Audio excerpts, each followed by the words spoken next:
Pleasure moment, pussy prayers. Let's read. Attention, please. Chapter 2. Attention, please. Who taught you about your body? My mom did. Did they teach you freedom or inhibition? Freedom. Did they empower your bodily autonomy or did they demand your chastity? Definitely demanded chastity. Did they explain to you the connection between the body and the spirit, or were the two concepts completely separate? Separate. What did they teach you about pleasure? I do not recall. A lot of pleasure talk. Learning womanhood. What does it mean to be a woman? What does it mean to be a woman, a goddess, moon energy, healing,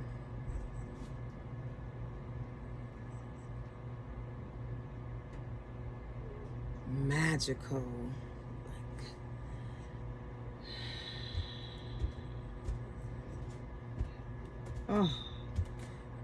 art, poetry.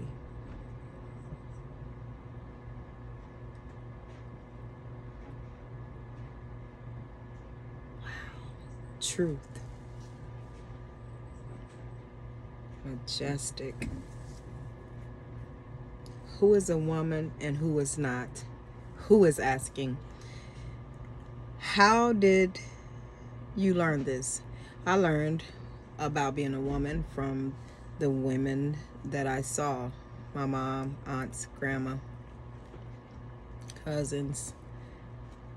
Most often, women are biologically and socially defined by the present performance of the body parts between their legs. Though this is only a part of the feminine experience. Unless you were born to a tapped in, turned on, sexually liberated mother, chances are that your sexuality was one of the first taboos you ever knew. Somebody probably popped your hand if you reached between your legs during diaper changes. Someone probably taught you to cover up in front of family members and friends before you even knew the difference between male and female bodies. As you got older, you probably realized that the way you felt was not valued. You were taught only to think and do as you were told. If anyone talked to you about your changing body, your menstrual cycle, or sex, they probably did not go into much detail, if any, about what womanhood is and what it means to be in touch with your feminine power. Instead, if anyone spoke to you at all, it was probably along the lines of warning you against being fast and not to bring home any babies. That's exactly what I was thinking with the questions about where you taught pleasure. Like, equating sex and pleasure was not something I did in my younger years because sex was equated to bringing home no babies. Don't bring home no babies. So sex was not pleasurable. It was something that could bring home babies. It was something that could bring a burden home to my house, is how I interpreted sex, as a burden and not pleasure. So that's really okay. Let's read on. Instead, if anyone spoke to you at all, it was probably along the lines of warning you against being fast and not to bring any babies home. And unless you were brave, you probably never thought to try to get a good look at the parts between your legs, and let alone spend too much time touching down there. I had mirrors, bathroom mirrors. Yes, I wanted to see what was happening. Absolutely. I was an explorer. I am an explorer. Self-soother. No doubt, you probably never knew that pleasure was your birthright. I did not know that pleasure was my birthright. I am teaching myself more and more each day that pleasure is my birthright, and pleasure is enjoyment.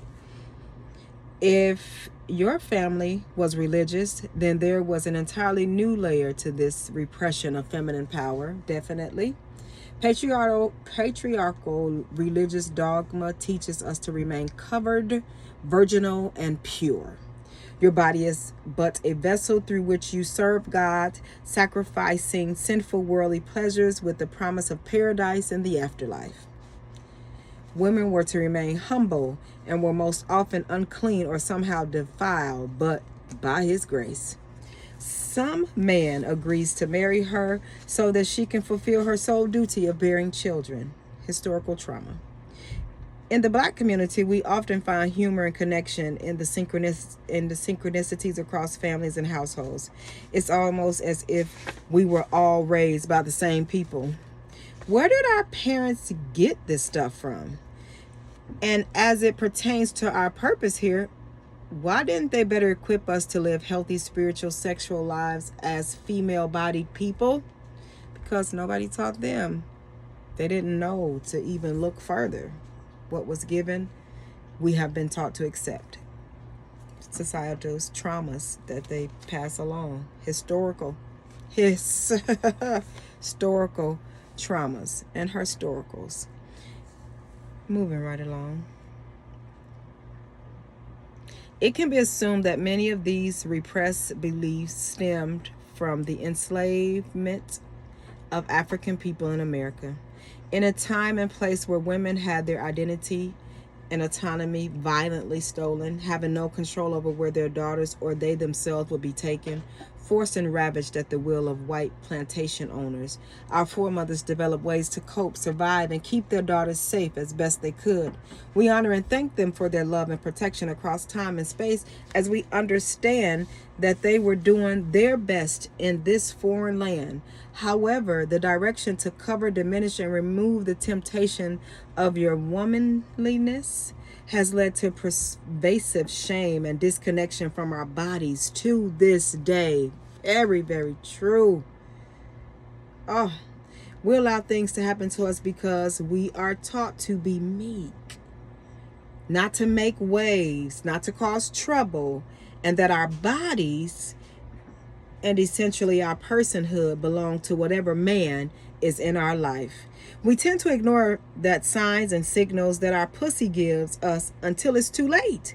And some trauma has manifested physically as infertility,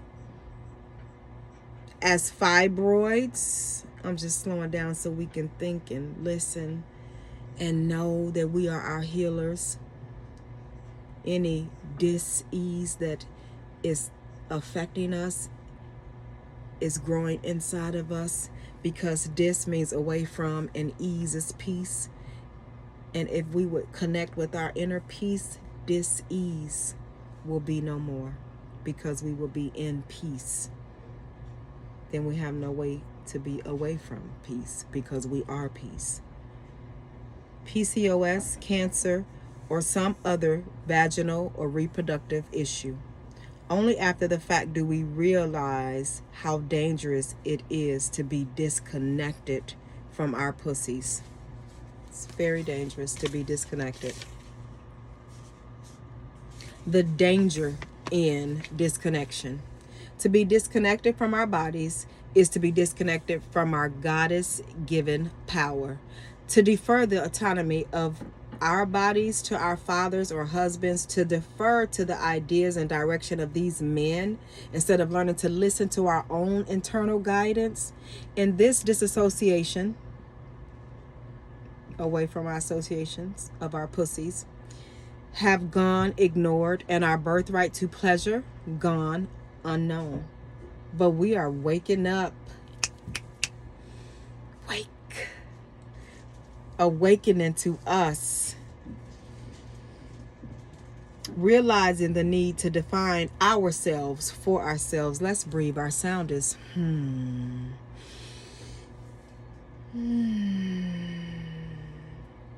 am a creative genius. I am awaking to me. I awaken me. I heal me. I honor me. One more deep breath.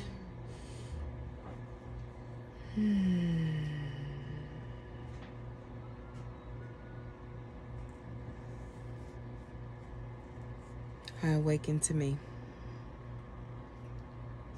Whatever you need to say for you right there, say it. Awaken to you. Speak life to you. You speak to you and for you, because it is what you say it is. Awasi. It is what I say it is. Women everywhere have suddenly noticed the lack realizing the need to define ourselves for ourselves.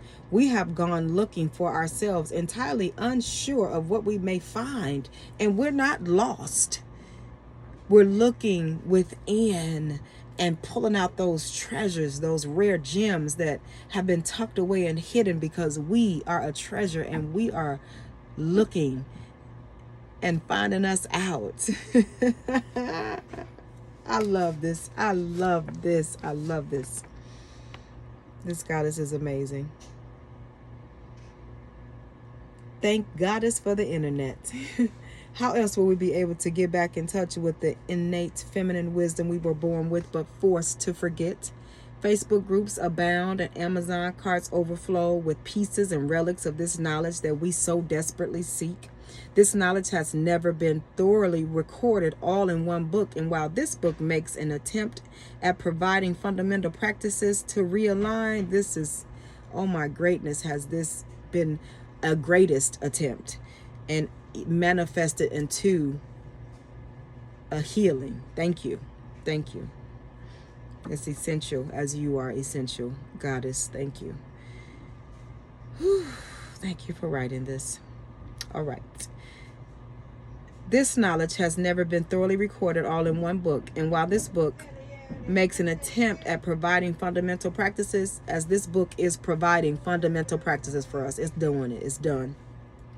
To realign with who we really are, the fact remains that this will not be a one-stop shop. In fact, there is only one place that has all the knowledge you seek, and she's sitting right with you now.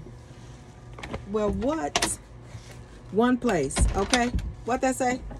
What that say? It's only one place.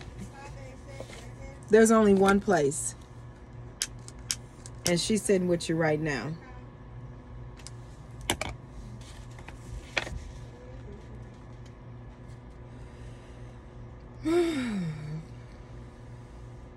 Just below your belly, above your knees, and between your thighs.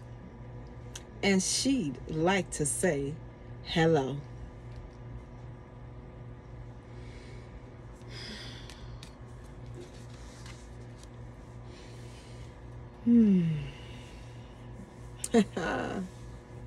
My own journey to owning my power. Sex Talk, Sex Ed.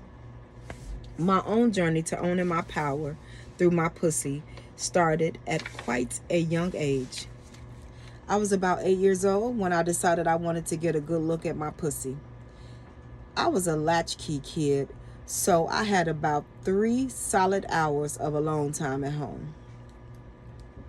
I was, and still am, an avid reader and spent most of my free time thumbing through books, writing stories, or watching television.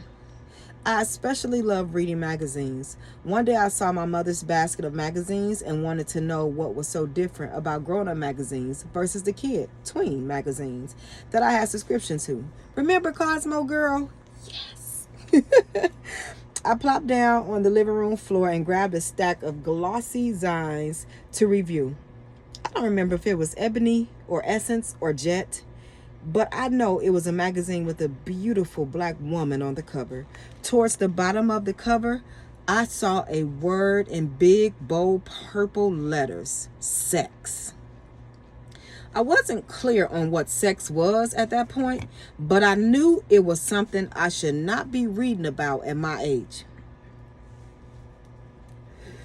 One of my most earliest memories is being reprimanded for saying the word sex as I played pretend in the living room as a toddler.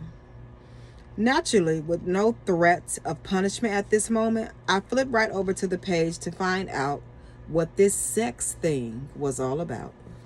Whatever the article was about went right over my head, but I never forgot that this was the first time I saw the word vagina in print. I knew what a vagina was, vaguely. I knew I had one, and I knew that I had to take extra care to clean inside it during my bath. I knew that there were some sensitive parts down there, as I had discovered during bath time. But touching these parts didn't resonate as pleasure. It was just weird, and I didn't particularly care for it. The grown-ups in this magazine, though, seem to be really interested in their vaginas. There was a part of the article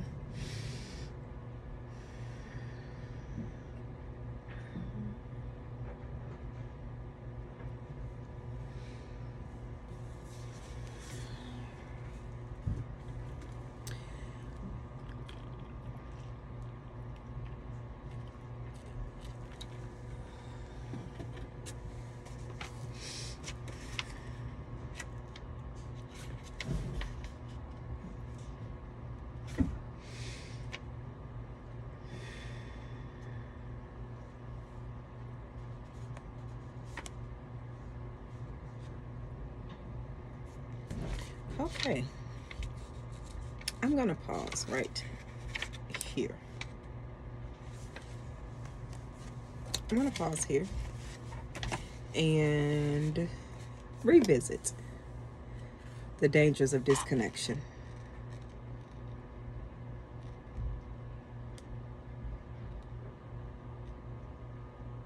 Because I'm feeling like the disconnection between and with ourselves is what has us disconnected as goddesses, as melanated goddesses. Because when I started this video, I mentioned how I did not have any ebony goddesses that would travel this journey with me, because the word pussy to us has been taught to be a cuss word. And not that they would not, but it just has not aligned. I know some, my own moons, that would definitely, mommy, what we doing now? You know, they definitely would travel this journey of pussy prayers with me, a sacred and sensual rituals for wild women of color. Actually, one of my moons purchased this for me. And I feel like our disconnections with one another is because of the disconnection within ourselves. And I'm revisiting the disconnection because I know connecting with self is so important.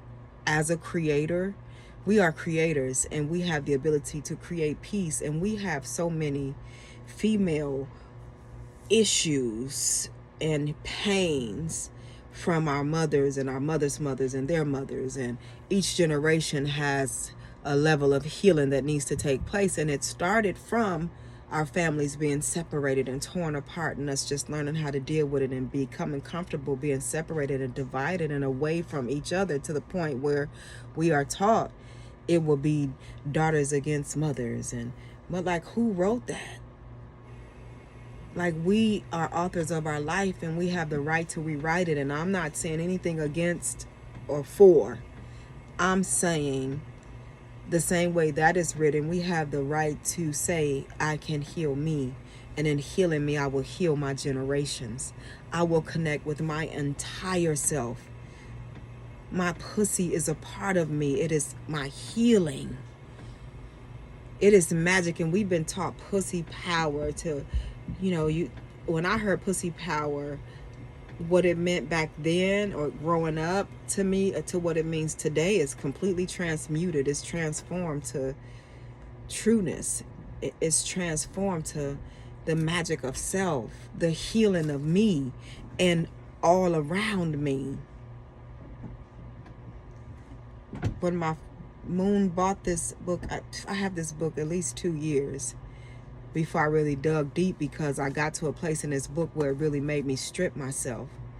We haven't gotten there yet, but I got to a place where it just, it made me start digging out, releasing, coming into, and really going into who I am, not who I have been told to be. And in healing me and loving me and knowing that pussy power means magic for me, magic for my surroundings, manifestations, movement of healing, vibrations of healing, generations of healing. When we remember who we are instead of who we were taught to be. We were taught to be weaker, lesser, and we're more than enough. We are so magical, so worthy, so vibrational, a whole vibe. We are a whole song. Like, we are not a part of a song. We are the song, the rhythm, like the entire orchestra. When you go and you look at all the different, listen, all of that is us, okay? In one.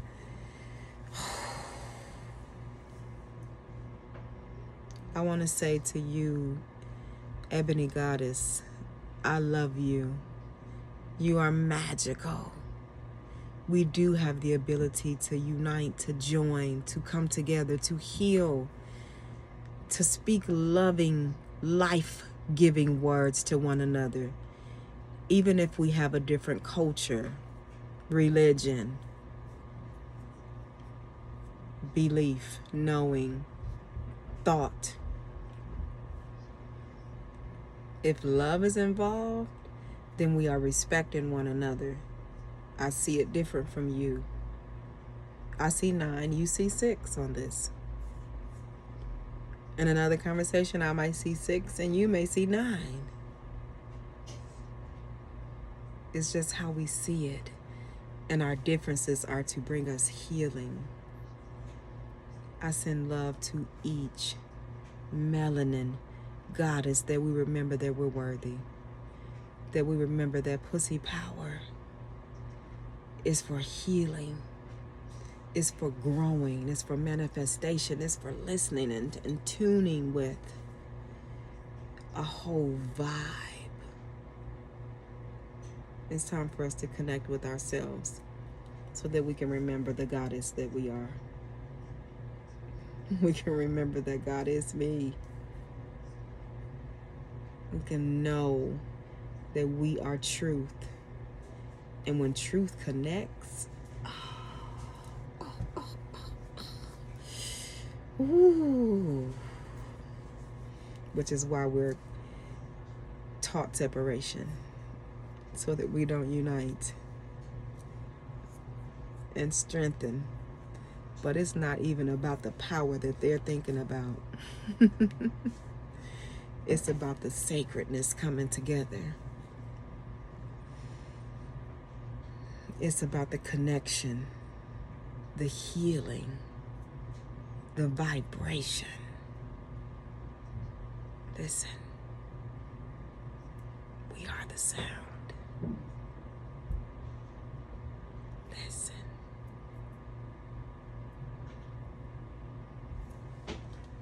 Much love. Magnetic peace.